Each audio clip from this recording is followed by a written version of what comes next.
Back here at NRA annual meeting in Atlanta with Phil Schreier and Jim Supica from the NRA Museums. When we get out here at annual meeting, we talk to some of the collectors about their firearms. We have a couple of them here, guys. What's going on?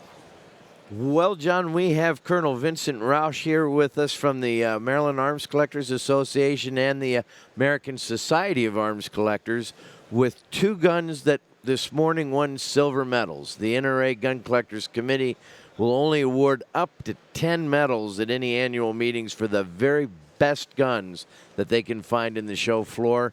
They only gave away 9 this year, and these two clubs won 2 of them. Wow. For some of the rarest Confederate guns. Colonel, tell us about the overall exhibit and how these two guns captured so much silver today. Well, the overall exhibit is on Civil War small arms technology. It emphasizes the fact that although there was a lot of advanced technology available, neither side really, for various reasons, was able to take advantage of that. Some guns were a little bit more advanced, and we have actually 2 of them here. There are the Cofer and the LeMat. The Cofer was a percussion gun, but used a fixed cartridge that could be reloaded. And the LeMat, of course, is well known for being a 9-shot revolver with a 20 gauge shotgun barrel down the center. 20 gauge. What did you just say? 20 gauge. There's 2 barrels. One is a 20 gauge shotgun barrel, and by just working the hammer, you can get that last shot off and just basically vaporize anything from the saddle up. There's that technology thing again. Yeah, the Cofer. Innovation's amazing. The Cofer is one of my favorites. There were about 84 of them made. Thomas Cofer of Portsmouth, Virginia, designed and manufactured these.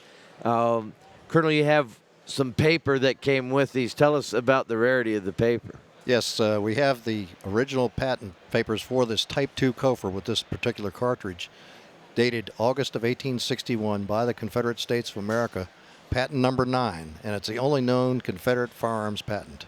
The Confederates actually had their own patent. They had their own patent office. And that's the only known. Only known firearms patent. Holy provenance. Holy provenance is right. Exactly. Pretty good. So what about the cartridge, too? You mentioned the cartridge.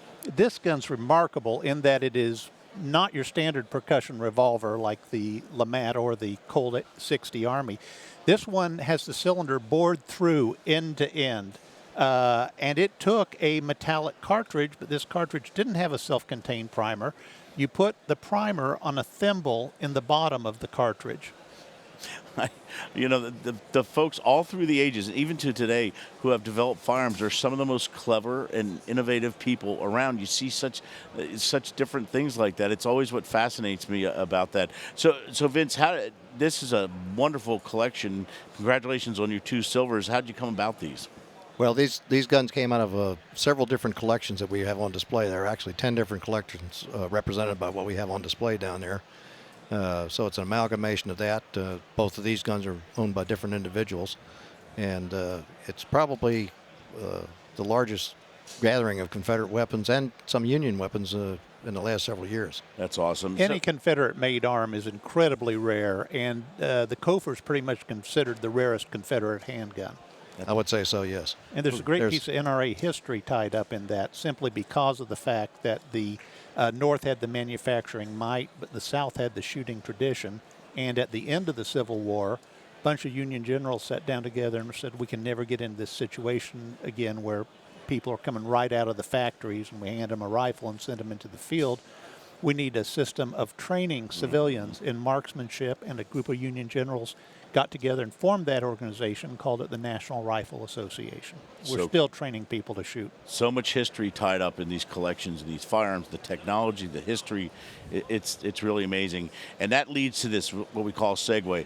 How can we see all this and learn about this history? How about those NRA museums? Tell us about that, guys. We've got 3 NRA museums. We've got the original at NRA headquarters, the National Firearms Museum.